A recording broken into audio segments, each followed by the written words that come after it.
Hola, soy Amiyali Valentín, tallerista del Club de Ajedrez en Pilares, y les doy la bienvenida a esta cápsula de apertura y desarrollo. El día de hoy abordaremos el tema de la apertura en ajedrez. Antes que todo, me gustaría presentarles, de forma general, cuál es la estructura de nuestra cápsula.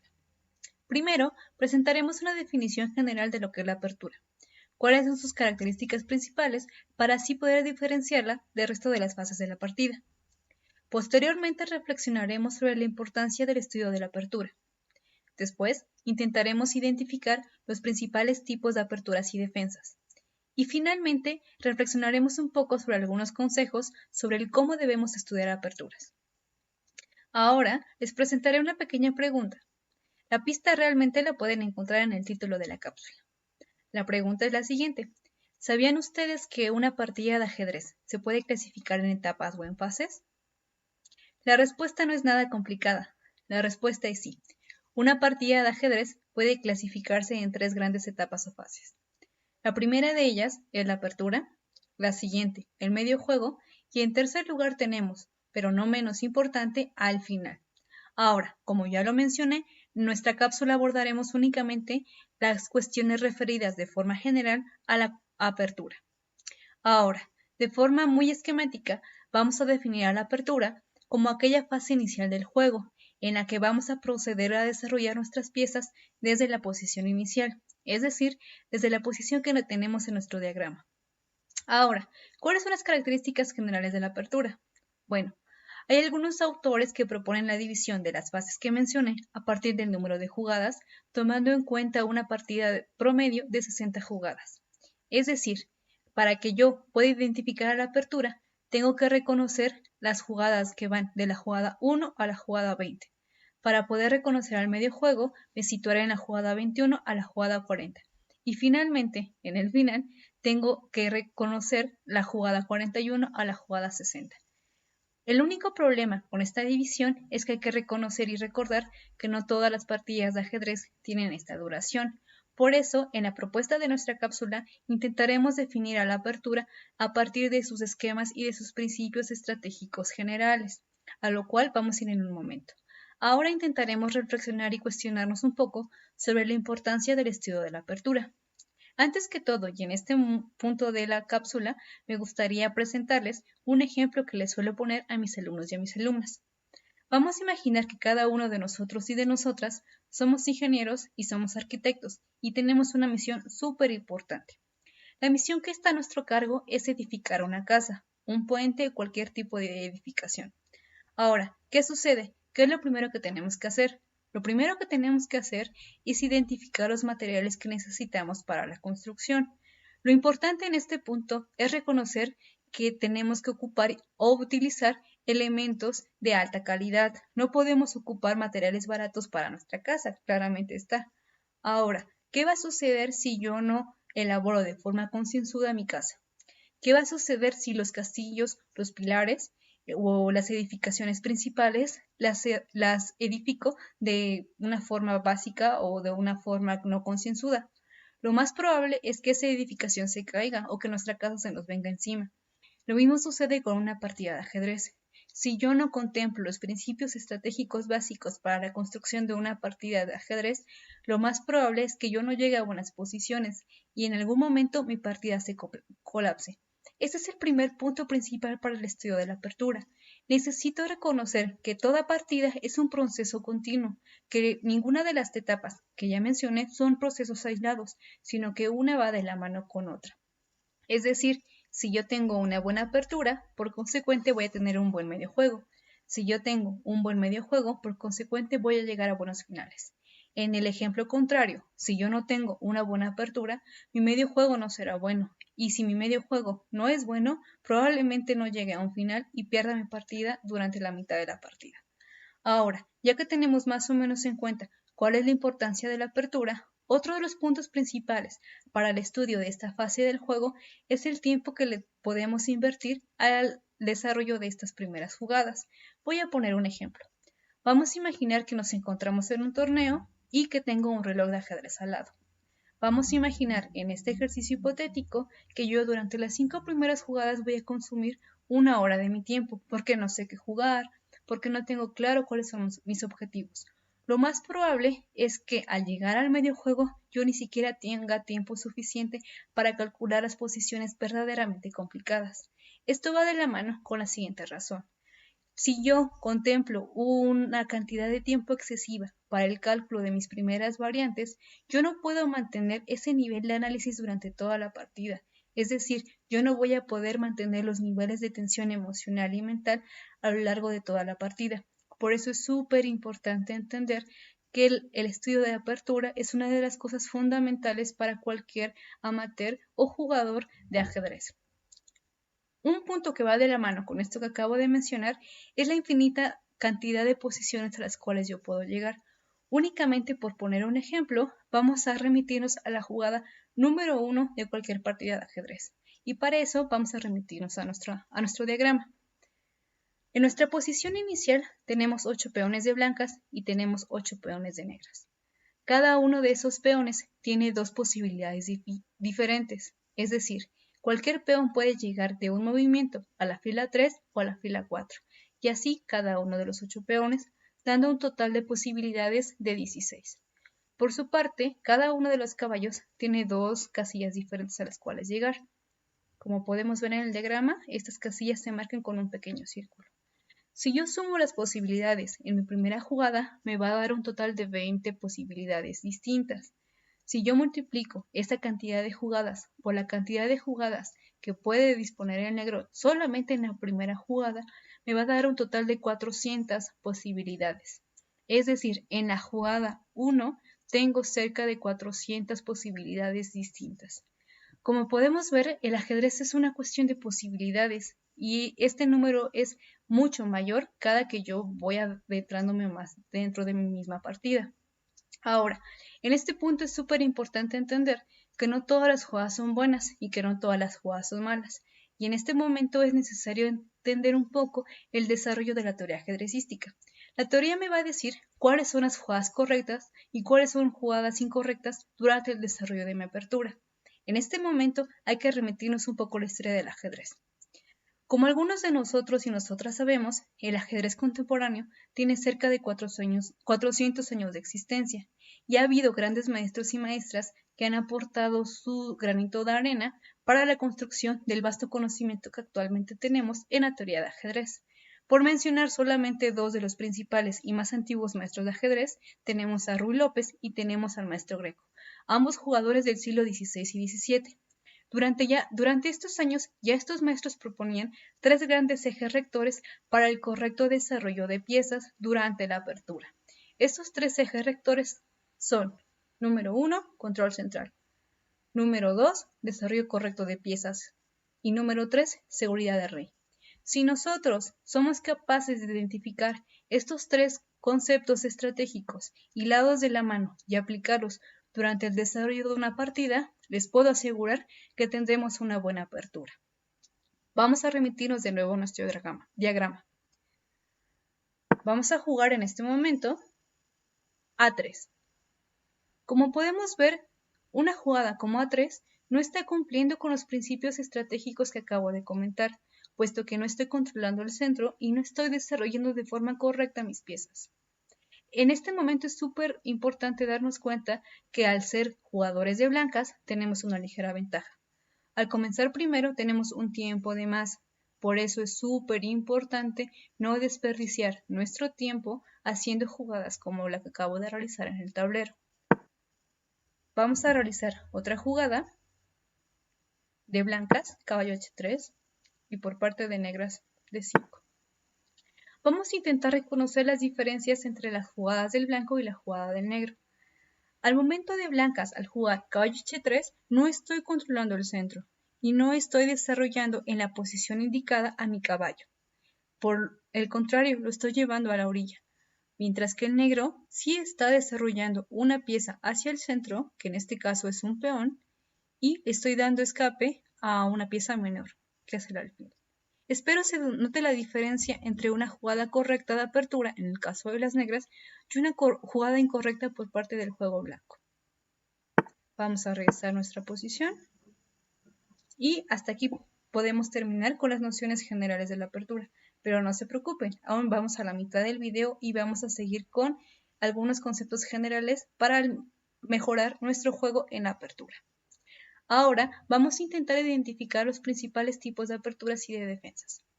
En este punto es importante aclarar cuál es la diferencia entre el concepto apertura y el concepto defensa. Realmente la diferencia no radica en la naturaleza propia de la posición, sino más bien sobre quién va a proponer el juego a desarrollar en una partida. Es decir, si yo soy jugadora de blancas, yo voy a jugar primero. Y si yo soy la jugadora que propone determinado esquema en una posición, vamos a referirnos a eso como una apertura. Si yo como jugadora de negras tengo la capacidad de proponer el esquema teórico en mi posición, por consecuente estaré refiriéndome a una defensa. Espero que quede un poco más claro esta explicación con los tipos de aperturas y defensas que vamos a ver a continuación. Ahora, vamos a realizar una jugada. Regresemos al diagrama. Por parte de blancas juguemos E4. Por parte de negras juego E5. En el momento en que ambos jugadores deciden jugar sus peones de reyes a la casilla E4 y a la casilla E5, tenemos el primer tipo de apertura, que es un sistema abierto. Como podemos ver, en este sistema estamos abriendo de forma inmediata las diagonales tanto para el alfil como para la dama. Y en segundo lugar, estoy controlando el centro de forma inmediata. Este tipo de aperturas también son aperturas clásicas, puesto que históricamente se desarrollaron antes que otro tipo de defensas, y en un momento hablaré de eso. Vamos a regresar a nuestra posición, vamos a complementar de nueva cuenta nuestro esquema, vamos a jugar número 1 E4, E5, jugada 2 del blanco, caballo F3, caballo C6, y vamos a proponer una apertura bastante conocida en la cultura general ajedrecística, que es la apertura italiana, con alfil C4 y alfil C5. Este esquema es uno de los clásicos dentro de la teoría ajedrecística, debido a que es uno de los más antiguos, y las razones son bastante lógicas. En primer lugar, estoy controlando el centro por medio de peones centrales, y por medio de piezas menores de una forma directa y rápida. Vamos a regresar a nuestra posición para presentar otro esquema. Vamos a jugar E4, E5. De nueva cuenta, siempre que el blanco y el negro jueguen sus peones centrales, específicamente el peón de rey a la casilla E4 y E5 respectivamente, estamos ante esquemas de tipo abierto. Vamos a continuar con caballo F3, caballo C6. Vamos a proponer una jugada distinta, alfil B5. En este momento, yo de blancas estoy proponiendo jugar la apertura española. En este momento, el negro tiene una variedad de jugadas como A6, como caballo F6, como D6. Vamos a regresar a nuestra posición. Vamos a regresar nuestro peón. Vamos a presentar el último esquema de carácter abierto. E4, E5, T4. Como podemos darnos cuenta, los esquemas abiertos tienden, de nueva cuenta, a controlar el centro de forma inmediata por medio de peones centrales. Ahora, vamos al segundo tipo de aperturas. Vamos a jugar E4 y vamos a hacer una ligera variante con respecto a la posición anterior. Negras ya no van a jugar E5, van a jugar el peón del rey a la casilla E6. Como podemos darnos cuenta, la posición varía un poco respecto a la anterior.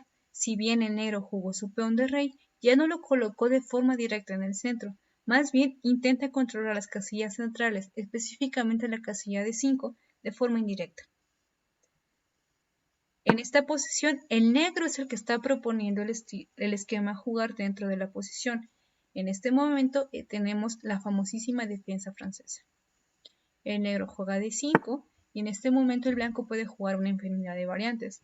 Puede entrar a las variantes del cambio, por mencionar solo alguna. Puede jugar variantes del avance, entre muchísimas otras, como caballo C3. Vamos a revisar nuestra posición de nueva cuenta a 0, nuestro diagrama inicial, y vamos a presentar otra de las favoritas de los jugadores y las jugadoras de ajedrez. E4, y vamos a presentar otro esquema de carácter semiabierto, con C5, la famosísima defensa siciliana. En este momento, y tratando de hilar un poco con lo que mencioné hace un rato, hay que entender el ajedrez, o más bien el pensamiento ajedrecístico, como un desarrollo histórico. Si bien en el siglo XVI y XVII se comenzó con una teoría de aperturas, haciendo énfasis en los principios que ya mencioné, el desarrollo, el control central, el desarrollo de piezas y la seguridad de mi rey, estos principios han ido modificándose conforme ha pasado el tiempo. Y si bien siguen siendo similares, estos esquemas contemporáneos intentan apropiarse de estos principios de una forma ligeramente diferente. La defensa siciliana históricamente es mucho más reciente que las que he mencionado antes, y las ideas en general, si bien siguen siendo un poco similares, como ya lo mencioné, intentan controlar el centro por medio de otras vías, es decir, por medio de flanco, con E4, C5. Aquí el blanco tiene una infinidad de jugadas, puede jugar C3, puede jugar caballo F3, entre muchas variantes. Como podemos ver, los esquemas de carácter abierto y los esquemas de carácter semiabierto son bastante diferentes en cuestiones estratégicas. Ahora, vamos al último tipo de esquemas de apertura. Si bien ya vimos los esquemas abiertos y los esquemas semiabiertos, hay otro tipo de esquemas, que son los esquemas cerrados. Cuando el blanco hace cualquier jugada, excepto el peón de rey a E4, por ejemplo, con jugadas como C4, por ejemplo, con jugadas como caballo F3, por ejemplo, con jugadas con un D4, tenemos esquemas de carácter cerrado. Podemos entrar de nueva cuenta a posiciones tipo reti, podemos entrar a variantes bastante conocidas como los gambitos de dama, por mencionar solo algunos, o podemos entrar a esquemas ingleses, bueno, más bien respecto a la apertura inglesa. Como podemos darnos cuenta, las blancas ya no controlan el centro de forma inmediata, como en los dos esquemas anteriores. Las blancas se están controlando a partir, ya sea o de peones de flanco o por medio de piezas menores. En este momento me gustaría aclarar un punto. Si bien es súper importante entender que ningún esquema es más fuerte que otro, la elección de cada uno de ellos va a depender de mi estilo de juego. Es decir, si yo soy una jugadora bastante más estratégica, voy a preferir en la mayoría de las ocasiones jugar esquemas más cerrados. Y con esto me gustaría entrar al último punto de nuestra pequeña cápsula de hoy. ¿Cómo tengo que estudiar aperturas? ¿Qué principios de seguir? Bueno, realmente este tema es bastante complejo y dentro de mi experiencia hay diferentes puntos a considerar. Sin embargo, vamos a presentar de forma general los más recurrentes y los más importantes de acuerdo a mi experiencia como jugadora. En primer lugar, es súper importante entender que no hay que copiar estilos de juego. De nueva cuenta, si yo soy capaz de identificarme como una jugadora bastante estratégica, yo no voy a copiar el estilo de juego de ningún jugador, así sea el campeón del mundo, así sea Carsten el que está hablando, o sea Kasparov, o sea Karpov, o sea cualquier jugador de ajedrez. Yo tengo que intentar identificar cuáles son los esquemas que más se adecuan, no solamente a mi personalidad, sino a mi estilo de juego. Por otra parte, también es importante entender cuál es el tiempo que le voy a dedicar al estudio de mis aperturas. Es decir, si yo no cuento con el suficiente tiempo para dedicarle a un estudio serio y sistemático de aperturas y de defensas, lo más importante es entender que hay variantes que me van a requerir mucho más estudio teórico. Entonces, si yo no cuento con el tiempo suficiente, voy a tener que inclinarme más por aperturas y defensas con poca teoría. Pero si yo cuento con suficiente más tiempo para el estudio de aperturas y de defensas, puedo involucrarme con líneas un poco más teóricas. Por otra parte, es súper importante estudiar a los clásicos. Yo sé que el ajedrez contemporáneo ya no tiene absolutamente nada que ver con el ajedrez que jugaba Alekhine en su momento o con el ajedrez que propuso en su tiempo Capablanca. Sin embargo, los principios básicos siguen siendo principios básicos y es súper importante reconocer cuáles son los principios que han propuesto cada uno de los grandes maestros y maestras a lo largo del ajedrez. Ya lo mencioné hace unos minutos, el ajedrez y su historia y la historia de la teoría ajedrecística es un continuo avance. Si yo no comprendo los principios estratégicos básicos, se me va a hacer mucho más complicado entender las variantes teóricas o las novedades teóricas que están proponiendo las grandes maestras y los grandes maestros actualmente. Por último, es súper importante contemplar que es sumamente útil, sobre todo ya en ajedrez competitivo, tener un repertorio más amplio. Es decir, si yo soy una jugadora que prefiere sistemas abiertos o semiabiertos y por eso juego E4, en algún momento tengo que considerar ampliar mi repertorio a sistemas cerrados, por ejemplo. Finalmente, me gustaría otorgarles algunas herramientas digitales para el estudio de sus aperturas y defensas. Si bien actualmente existen muchísimos recursos en línea para poder estudiar e identificar cuál es mi estilo de juego, cuáles son las aperturas y defensas que más me gustan, podemos recurrir a páginas como Chess.com, la cual podemos ver en nuestro diagrama, y tratar de identificar y reconocer cuáles son las aperturas que más me gustan. En los diagramas aquí, por ejemplo, podemos ver la defensa siciliana, de la cual ya les hablé hace un momento, la defensa francesa, sistema Ruy López o español, la defensa Caro-Kann, sistemas italianos, entre muchísimos otros. Otro de los recursos que podemos ocupar para nuestro estudio de aperturas y de defensas es la enciclopedia de aperturas de ajedrez. Si bien es un recurso bastante complejo y bastante complicado de estudiar, nos puede dar un panorama general de qué es lo que debemos de estudiar, qué existe por estudiar. Solamente por mencionar un dato curioso, en la enciclopedia de apertura de ajedrez tenemos aperturas, defensas y variantes desde la letra A hasta la letra E, del número 0 al 99. Entonces hagan ustedes sus cuentas. Sin más, no se pierdan la siguiente cápsula del Club de Ajedrez de Pilares de la Ciudad de México. Los esperamos.